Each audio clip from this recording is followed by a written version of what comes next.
You will hear a number of different recordings, and you will have to answer questions on what you hear. There will be time for you to read the instructions and questions, and you will have a chance to check your work. All the recordings will be played once only. The test is in 4 sections. At the end of the test, you will be given 10 minutes to transfer your answers to an answer sheet. Now turn to Section 1.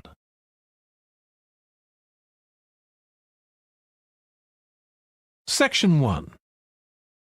You will hear a woman phoning the secretary of a cycling club to find out about becoming a member. First, you have some time to look at questions 1 to 6.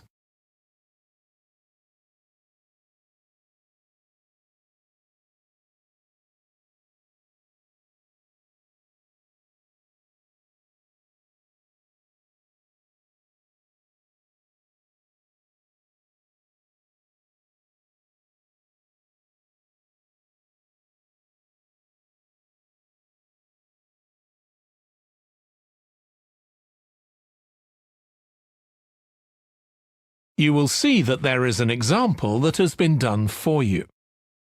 On this occasion only, the conversation relating to this will be played first. Hello, South City Cycling Club. Oh, hi. I want to find out about joining the club. Right, I can help you there.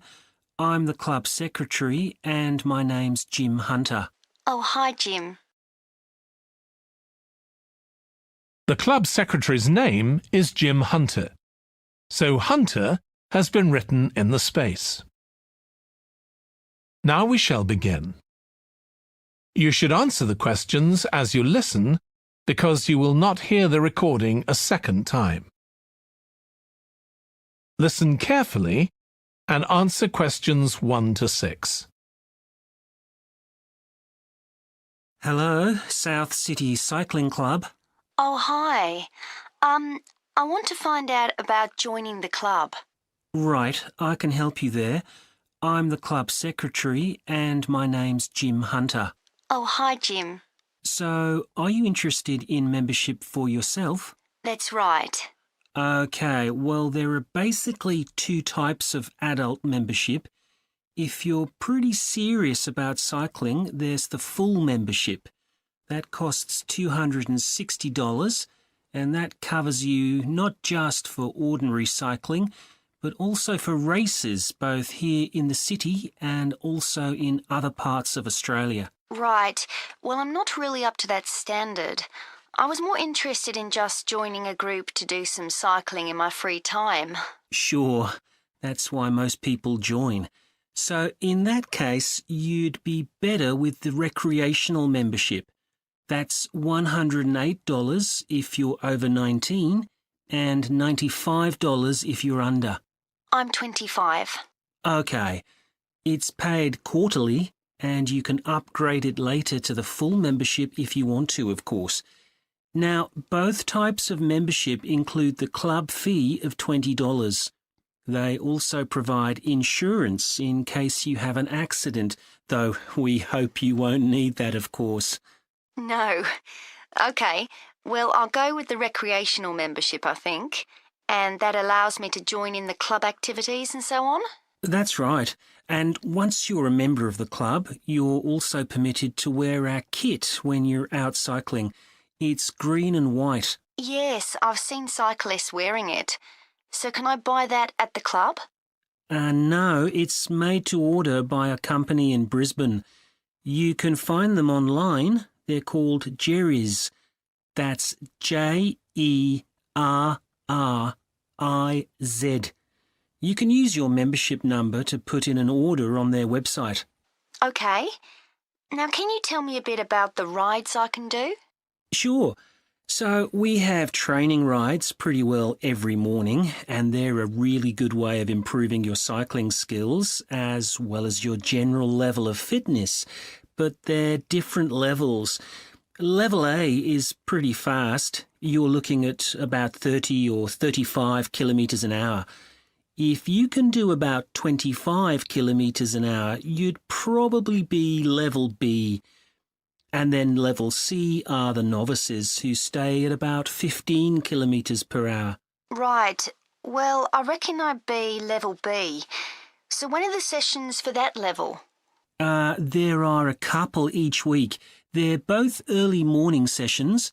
There's one on Tuesdays, and for that one you meet at 5:30 a.m, and the meeting point's the stadium. Do you know where that is? Yes, it's quite near my home, in fact.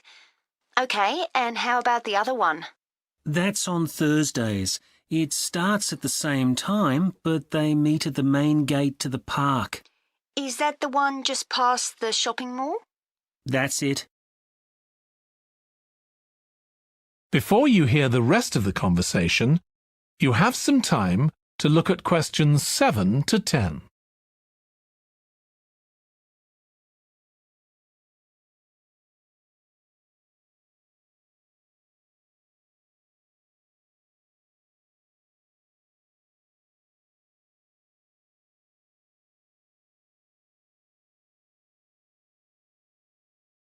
Now listen and answer questions 7 to 10. So how long are the rides? They're about an hour and a half, so if you have a job, it's easy to fit in before you go to work. And the members often go somewhere for coffee afterwards, so it's quite a social event. Okay, that sounds good. I've only just moved to the city, so I don't actually know many people yet. Well, it's a great way to meet people. And does each ride have a leader? Sometimes, but not always. But you don't really need one. The group members on the ride support one another anyway. How would we know where to go? If you check the club website, you'll see that the route for each ride is clearly marked. So you can just print that out and take it along with you. It's similar from one week to another, but it's not always exactly the same. And what do I need to bring? Well, bring a bottle of water and your phone. You shouldn't use it while you're cycling, but have it with you. Right. And in winter, it's well before sunrise when we set out, so you need to make sure your bike's got lights. That's okay. Well, thanks, Jim. I'd definitely like to join. So what's the best way of going about it? You can... That is the end of section 1. You now have half a minute to check your answers.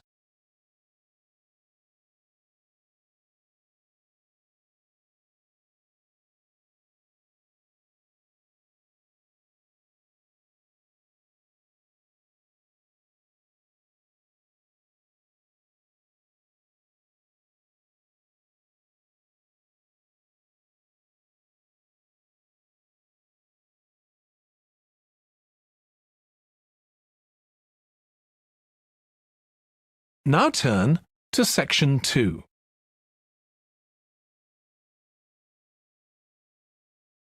Section 2. You will hear a manager in a company talking to employees about volunteering for charity work. First, you have some time to look at questions 11 to 16.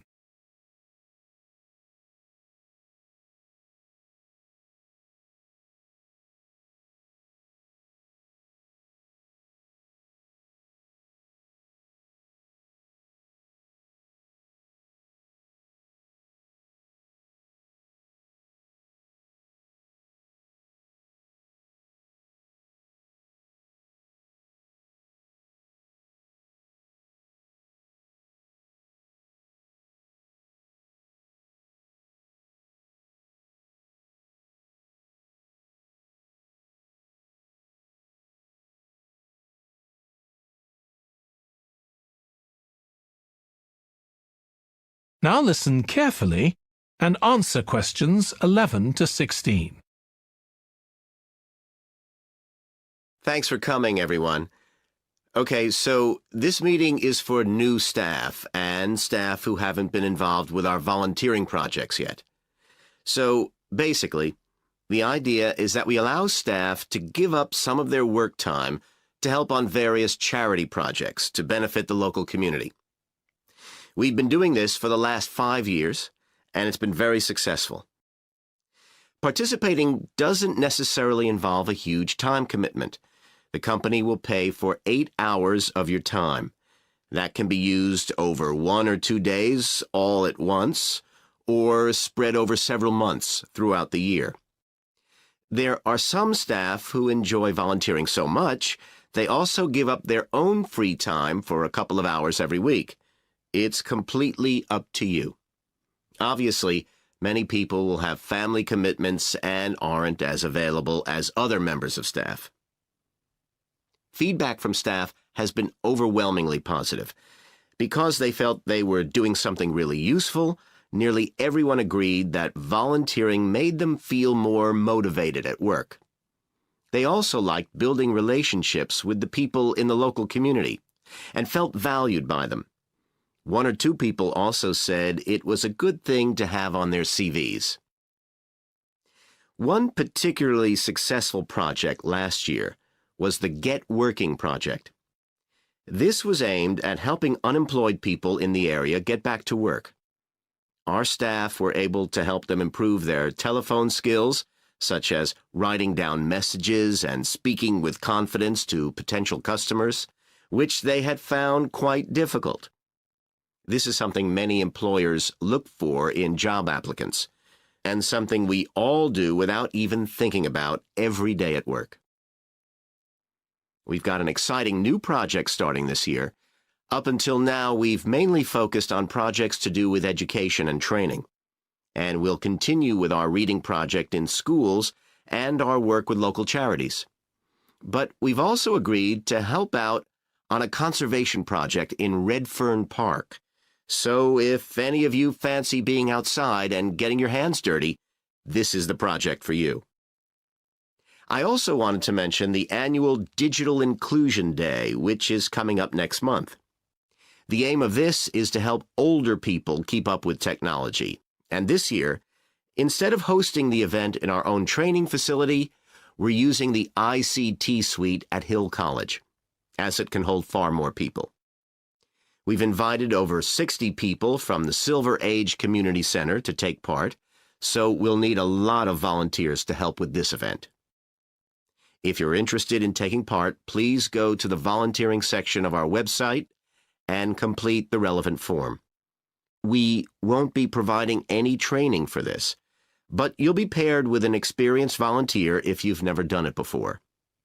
By the way, don't forget to tell your manager about any volunteering activities you decide to do. Before you hear the rest of the talk, you have some time to look at questions 17 to 20.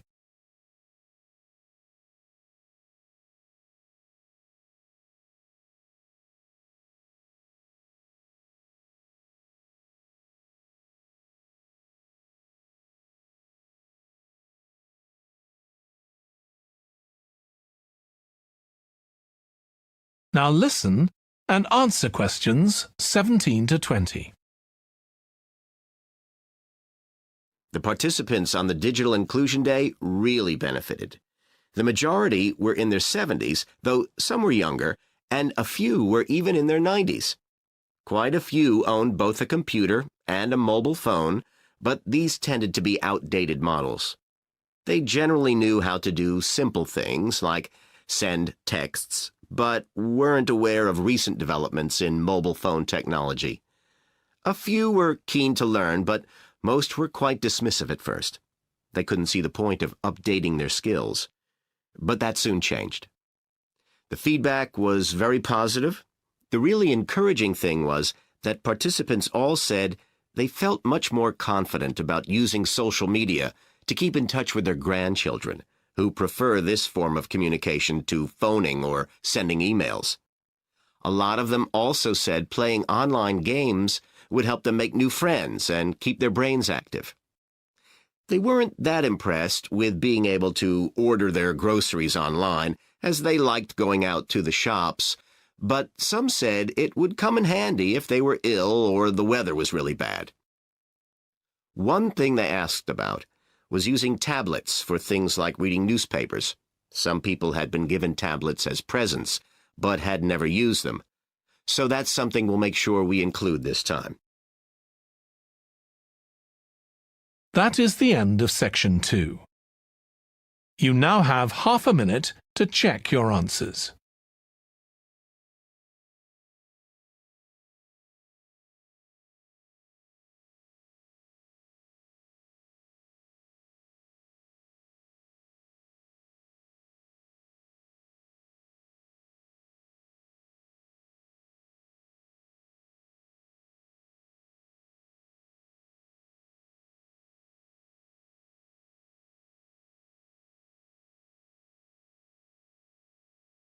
Now turn to section 3.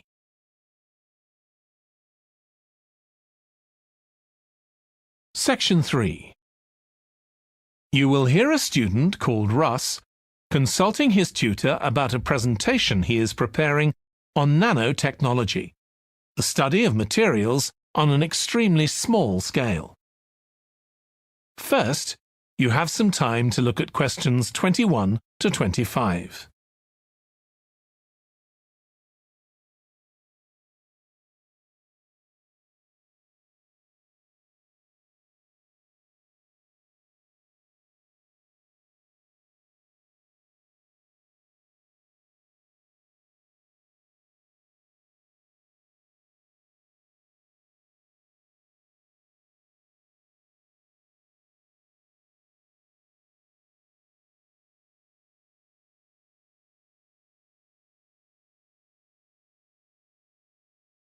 Now listen carefully and answer questions 21 to 25. Come in, Russ. Thank you. Now, you wanted to consult me about your class presentation on nanotechnology. You're due to give it next week, aren't you? That's right, and I'm really struggling. I chose the topic because I didn't know much about it and wanted to learn more, but now I've read so much about it, in a way there's too much to say. I could talk for much longer than the 20 minutes I've been allocated.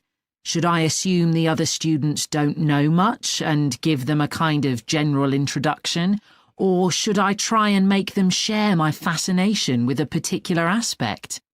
You could do either, but you'll need to have it clear in your own mind. Then I think I'll give an overview. OK. Now, one way of approaching this is to work through developments in chronological order. Uh-huh. On the other hand, you could talk about the numerous ways that nanotechnology is being applied. You mean things like thin films on camera displays to make them water repellent and additives to make motorcycle helmets stronger and lighter? Exactly.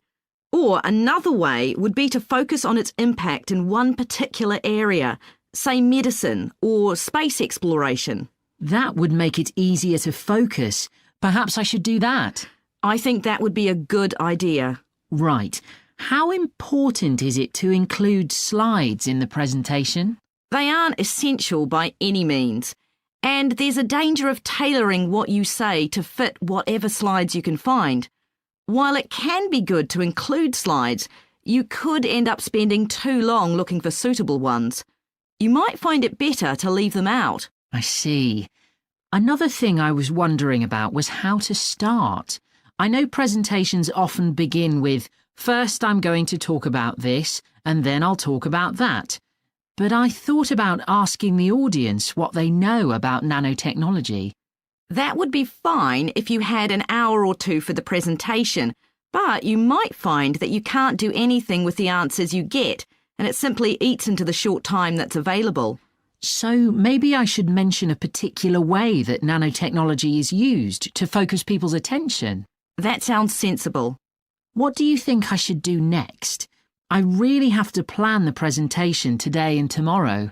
Well, initially, I think you should ignore all the notes you've made, take a small piece of paper and write a single short sentence that ties together the whole presentation. It can be something as simple as, nanotechnology is already improving our lives. Then start planning the content around that. You can always modify that sentence later if you need to. OK. Before you hear the rest of the discussion, you have some time to look at questions 26 to 30.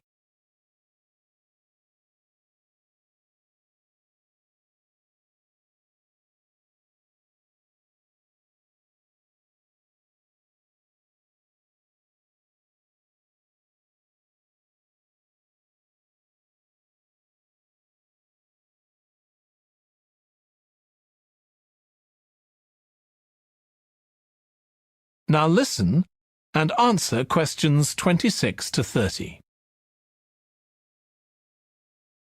OK, now let's think about actually giving the presentation. You've only given one before, if I remember correctly, about an experiment you'd been involved in. That's right. It was pretty rubbish. Let's say it was better in some respects than in others. With regard to the structure, I felt that you ended rather abruptly, without rounding it off. Be careful not to do that in next week's presentation. OK.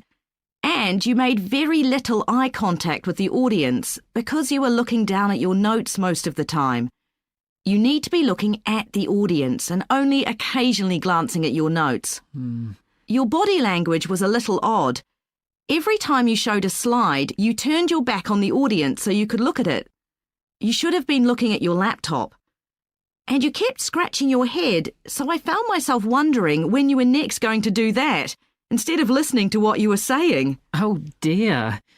What did you think of the language? I knew that not everyone was familiar with the subject, so I tried to make it as simple as I could. Yes, that came across. You used a few words that are specific to the field, but you always explained what they meant, so the audience wouldn't have had any difficulty understanding. Uh-huh. I must say, the handouts you prepared were well thought out. They were a good summary of your presentation, which people would have been able to refer to later on, so well done on that. Thank you. Well, I hope that helps you with next week's presentation. Yes, it will. Thanks a lot. I'll look forward to seeing a big improvement then. That is the end of section 3. You now have half a minute to check your answers.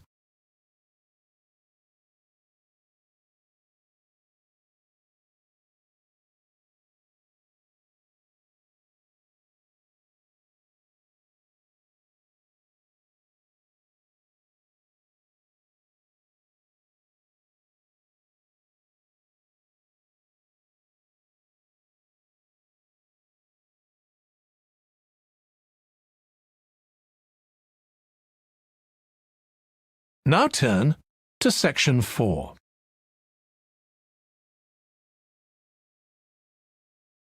Section 4. You will hear a lecturer in psychology talking about a type of memory. First, you have some time to look at questions 31 to 40.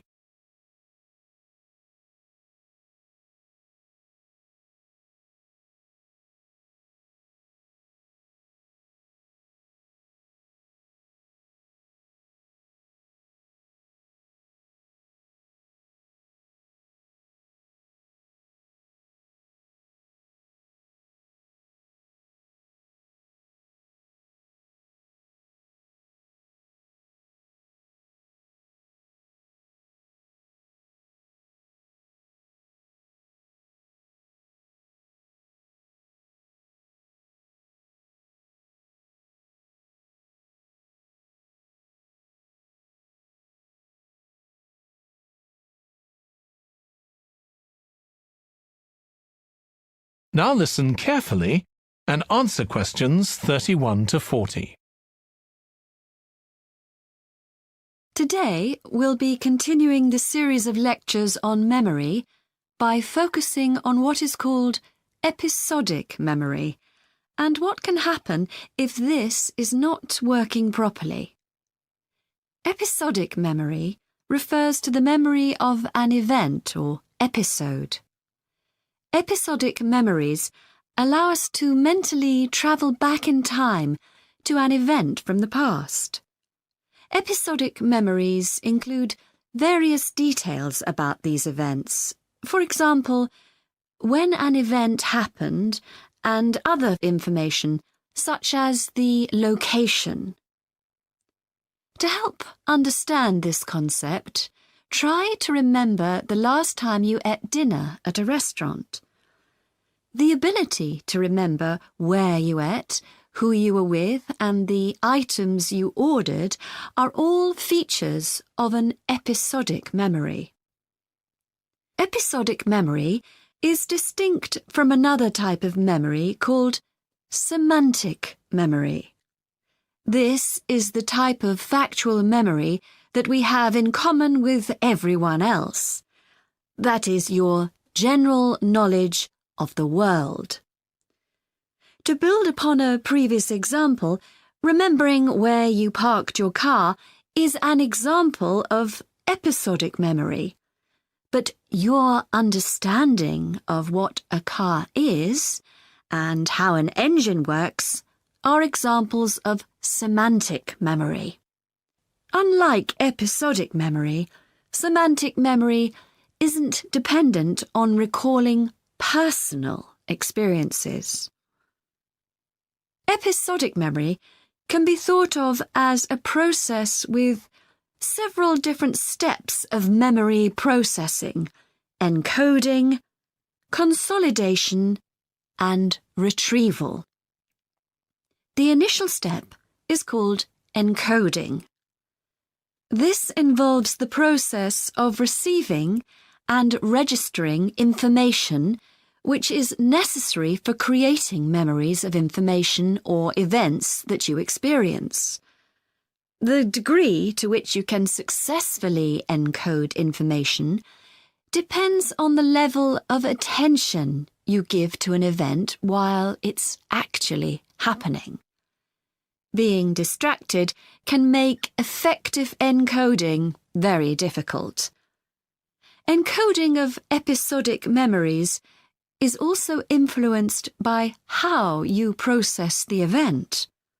For example, if you were introduced to someone called Charlie, you might make the connection that your uncle has the same name. Future recollection of Charlie's name is much easier if you have a strategy to help you encode it. Memory consolidation, the next step in forming an episodic memory, is the process by which memories of encoded information are strengthened, stabilized, and stored to facilitate later retrieval. Consolidation is most effective when the information being stored can be linked to an existing network of information. Consolidation makes it possible for you to store memories for later retrieval indefinitely. Forming strong memories depends on the frequency with which you try to retrieve them. Memories can fade or become harder to retrieve if they aren't used very often. The last step in forming episodic memories is called retrieval, which is the conscious recollection of encoded information. Retrieving information from episodic memory depends upon semantic, olfactory, auditory, and visual factors. These help episodic memory retrieval by acting as a prompt. For example, when recalling where you parked your car, you may use the colour of a sign close to where you parked.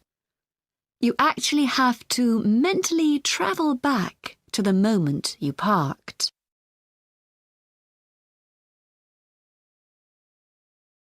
There are a wide range of neurological diseases and conditions that can affect episodic memory. These range from Alzheimer's to schizophrenia to autism. An impairment of episodic memory can have a profound effect on individuals' lives. For example, the symptoms of schizophrenia can be reasonably well controlled by medication. However, patients' episodic memory may still be impaired, and so they are often unable to return to university or work. Recent studies have shown that computer-assisted games designed to keep the brain active can help improve their episodic memory. Episodic memories can help people connect with others, for instance by sharing intimate details about their past, something individuals with autism often have problems with. This may be caused by an absence of a sense of self. This is essential for the storage of episodic memory and has been found to be impaired in children with autism. Research has shown that treatments that improve memory may also have a positive impact on children's social development. One study looked at That is the end of section 4. You now have half a minute to check your answers.